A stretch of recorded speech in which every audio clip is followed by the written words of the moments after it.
வணக்கம் நண்பா. நாம் இந்த வீடியோவில் வந்து பார்த்தீங்களா டிஹெச்எஸ்ல வந்து பார்த்தீங்களா வேகன்சி வந்துருக்குது. நம்ம லாஸ்ட் டைம் வந்து பார்த்தீங்களா தென்காசி பார்த்தோம். இப்போ வந்து பார்த்தீங்களா பெரம்பலூர் பார்க்கலாம். பெரம்பலூர் மாவட்டத்தில் வந்து பார்த்தீங்கன்னா உங்களுக்கு வேகன்சி வந்துருக்குது. இது வந்து இந்த போஸ்டிங் வந்து பார்த்தீங்கன்னா டெம்பரரி கான்ட்ராக்ட் பேசிஸில் தான் வந்து பார்த்தீங்கன்னா உங்களுக்கு கொடுத்துருக்காங்க. இது லாஸ்ட் டைம் பார்த்தீங்கன்னா 17/1/2025 சொல்லியிருக்காங்க. நீங்கள் வந்து பார்த்தீங்கன்னா தென்காசி மாவட்டம் வந்தால் உங்களுக்கு வந்து பார்த்தீங்கன்னா நான் டிஸ்கிரிப்ஷனில் வந்து பார்த்தீங்கன்னா கொடுக்குறேன். இந்த வீடியோ டிஸ்கிரிப்ஷனில் உங்களுக்கான உங்கள் மாவட்டத்துக்கு ஜாப் வந்துருக்கு, அது கொடுக்குறேன். நீங்கள் பார்க்காதீங்க, போய் பார்த்துக்கலாம். இது போன்ற பயனுள்ள தகவல் வந்து பார்த்திங்கன்னா நம்ம சேனல் தொடர்ந்து வந்துட்டு சப்ஸ்கிரைப் பண்ணலாம், சப்ஸ்கிரைப் பண்ணிங்க. இது வரைக்கும் உங்கள் மாவட்டத்துக்கு வரலன்னா இனி வரப்போகுது. இன்னும் நிறைய மாவட்டத்துக்கு வந்து பார்த்திங்கன்னா 1 by 1 வந்துட்டு இருக்குது.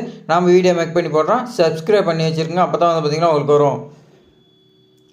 இப்போ வந்து பார்த்திங்கன்னா ஸ்பெஷல் எஜுகேட்டர் ஃபார் பிஹேவியர் தெரபிஸ்ட்னு சொல்லி கொடுத்துருக்காங்க. இது ஒரு வேகன்சி கொடுத்துருக்காங்க. இதுக்கு சம்பளம்னு பார்த்திங்கன்னா 23,000 சொல்லியிருக்காங்க. அது எஜுகேஷன் குவாலிஃபிகேஷன் வந்து பார்த்திங்கன்னா இதுக்கு பேச்சுலர் டிகிரி கொடுத்துருக்காங்க. நீ பேச்சுலர் டிகிரி மாஸ்டர் டிகிரி படிச்சிருந்தா ஓகேன்னு சொல்லியிருக்காங்க. இப்போ வந்து பார்த்திங்கன்னா ஆகுபேஷனல் தெரபிஸ்ட் வந்து பார்த்திங்கன்னா ஒரு வேகன்சி கொடுத்துருக்காங்க. இதுக்கு வந்து பார்த்திங்கன்னா 23,000 சம்பளம் கொடுத்துருக்காங்க. இதுக்கு ஏஜ் லிமிட் வந்து பார்த்திங்கன்னா எல்லாத்துக்குமே வந்து பார்த்திங்கன்னா ஏஜ் லிமிட் 40 இருக்குன்னு சொல்லியிருக்காங்க. அதே மாதிரி பார்த்திங்கன்னா பேச்சுலர் டிகிரி மாஸ்டர் டிகிரி படிச்சிருந்தா ஓகேன்னு சொல்லியிருக்காங்க. அடுத்தவொன்று வந்து பார்த்திங்கன்னா சோசியல் ஒர்க்கர். இதுக்கு வந்து பார்த்திங்கன்னா ஒரு வேகன்சி இருக்குது. சம்பளம் வந்து பார்த்திங்கன்னா 23,800 கொடுத்துருக்காங்க. அதே மாதிரி பார்த்திங்கன்னா பிலோ 40 ஏஜ்னு சொல்லி கொடுத்துருக்காங்க. இது master of work social work படிச்சிருந்தா ஓகேன்னு சொல்லியிருக்காங்க. இது அப்ளிகேஷன் வந்து பார்த்திங்கன்னா நீங்கள் எந்த அட்ரஸ் சப்மிட் பண்ணால் இந்த அட்ரஸ் கொடுத்துருக்காங்க. செக்ரட்டரி அப்படின்னா டிஸ்ட்ரிக்ட் ஹெல்த் ஆஃபீஸர் வந்து பார்த்திங்கன்னா district health office old eye hospital complex 4th road துறைமங்கலம்னு சொல்லி கொடுத்துருக்காங்க.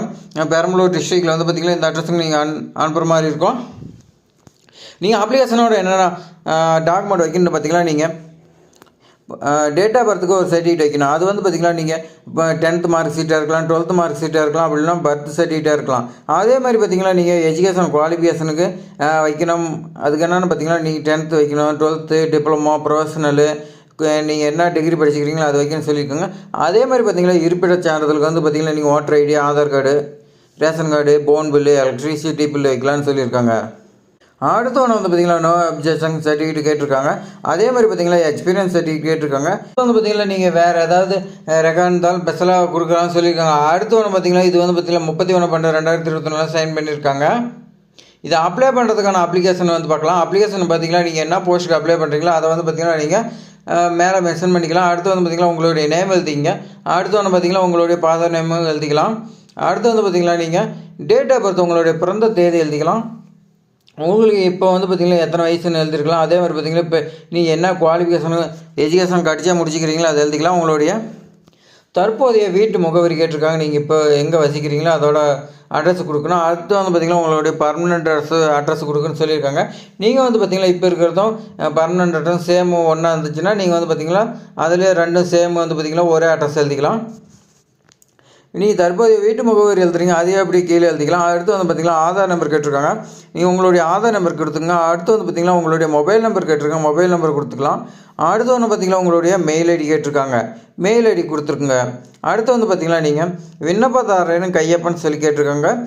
நீங்கள் வந்து பார்த்திங்கன்னா உங்களோட சைன் பண்ணிடுங்க. அடுத்து வந்து பார்த்திங்கன்னா இடம் நாள் சொல்லி கேட்டிருக்காங்க. இதில் வந்து பார்த்திங்கன்னா என்னைக்கு அனுப்புகிறீங்களோ அந்த டேட் கொடுத்துருங்க. அதே மாதிரி பார்த்திங்கன்னா உங்களுடைய ஊர் கொடுத்துக்கலாம். இதிலே மென்ஷன் பண்ணியிருக்காங்க. லாஸ்ட் டேட்னு வந்து பார்த்திங்கன்னா 17/1/2025 நீங்கள் வந்து பார்த்திங்கன்னா இந்த ஜாப்க்கு அப்ளை பண்ணிருக்குன்னு சொல்லியிருக்காங்க. 5 மணிக்குள்ளே நீங்கள் வந்து பார்த்திங்கன்னா டேரெக்டாக கொண்டு போய் கொடுக்கலாம். அப்படி இல்லைனா வந்து பார்த்திங்கன்னா நீங்கள் போஸ்ட் மூலிமா அனுப்பலாம்னு சொல்லியிருக்காங்க. அதுக்கு தான் அட்ரஸ் கொடுத்துருக்காங்க. போஸ்ட் மூலிமா அனுப்புகிறவங்களுக்கு நீங்கள் அப்படி கூட பண்ணிக்கலாம். இது வந்து பார்த்திங்கன்னா நம்ம டெம்பரரி ஜாப்னு சொல்லி நம்ம நிறைய பேர் அப்ளை பண்ணாமல் விட்டுருவீங்க. அப்படி அப்ளை பண்ணாமல் விட்டவங்களுக்கு இது வந்து பார்த்திங்கன்னா ரொம்ப உங்களுக்கு லாஸ் ஆகும். எப்படின்னு பார்த்திங்கன்னா நீங்கள் இப்போ கொரோனா டைமில் ஒர்க் பண்ணியிருப்பீங்க. ஒர்க் பண்ணவங்க எல்லாத்துக்குமே வந்து பார்த்திங்கன்னா ஒரு சிலருக்கு ஜாப் வந்து பார்த்திங்கன்னா பர்மனெண்ட் பண்ணிட்டாங்க. இன்னும் சிலருக்கு வந்து பார்த்திங்கன்னா சர்டிஃபிகேட் கொடுத்துருக்காங்க. வேறு ஏதாவது ஜாப் இருந்துச்சுன்னா நீங்கள் வந்து பார்த்திங்கன்னா ஃபஸ்ட்டு ப்ரிஃபரன்ஸ் வந்து பார்த்திங்கன்னா கொரோனாவில் ஒர்க் பண்ணவங்களுக்கு தான் எந்த ஜாப்பாக இருந்தாலும் ஃபஸ்ட்டு ப்ரிஃபரன்ஸ் கொடுக்குறாங்க. ஆனால் அப்போ வந்து பார்த்திங்கன்னா கொரோனாவில் வந்து பார்த்திங்கன்னா நிறைய பேர் பயந்துக்கிட்டு ஒர்க் பண்ணவங்களுக்கு இப்போ நல்லா பெனிஃபிட். அந்த மாதிரி தான் இது வந்து பார்த்திங்கன்னா டெம்பரரி போஸ்ட்டாக இருந்தாலும் நீங்கள் 1 year ஒர்க் பண்ணிங்களா அதுக்கு மேலே சர்டிஃபிகேட் வரும். நீங்கள் வேறு ஜாப்க்கு வந்து பார்த்திங்கன்னா இந்த சர்டிஃபிகேட் வச்சு இருந்தீங்களா உங்களுக்கு ஈஸியாக ஃபஸ்ட்டு ப்ரிஃபரன்ஸில் உங்களுக்கு ஜாப் கிடைக்கும். நம்ம இந்த மாதிரி சின்ன சின்ன வாய்ப்பு நம்ம வந்து பார்த்திங்கன்னா விட்டுட்டு தான் நம்ம வந்து பார்த்திங்கன்னா அடுத்தடுத்து ஜாபு எக்ஸ்பீரியன்ஸ் இதெல்லாம் தேடிட்டு நம்ம வந்து பார்த்திங்கன்னா வீட்டிலே உட்காந்துருக்குறோம், வேலைக்கு போகாத. இந்த 1 இயர் ஜாப் வந்து பார்த்திங்கன்னா நீங்கள் வீட்டில் சும்மா இருக்கிறதுக்கு நீங்கள் இதுக்கு வந்து பார்த்திங்கன்னா போகலாம். சேலரி வந்து பார்த்திங்கன்னா 23,000 இருக்குது. எந்த ஜாப்க்கு எப்படி கொடுப்பாங்க? 1 இயர் நீங்கள் ஒர்க் பண்ணலாம். வேறு எக்ஸாம் கவர்மெண்ட் எக்ஸாமுக்கோ நீங்கள் படிச்சுட்டே ஒர்க் பண்ணலாம். 1 இயருக்கு அப்புறம் வேறு போஸ்டிங் வந்து ஜாப் வந்துச்சுன்னா அதெல்லாம் வந்து பார்த்திங்கன்னா நீங்கள் ஈஸியாக போயிடலாம். இந்த சேனலில் வந்து பார்த்திங்கன்னா உங்களுடைய மாவட்டம், தமிழ்நாடு, இந்தியா ஃபுல்லாக வந்து இருக்கிற எல்லா ஜாப்ஸுமே இந்த சேனலில் வரும். இந்த சேனல் வந்து பார்த்திங்கன்னா உங்களுக்கு பயனுள்ளதாக நினச்சிங்கன்னா நீங்கள் சப்ஸ்கிரைப் பண்ணலாம். சப்ஸ்கிரைப் பண்ணி நமக்கு வந்து பார்த்திங்கன்னா சப்போர்ட் பண்ணுங்கள். ஏதாவது டவுட்னா கமெண்ட்டில் கொடுங்க. தேங்க்ஸ் ஃபார் வாட்சிங்.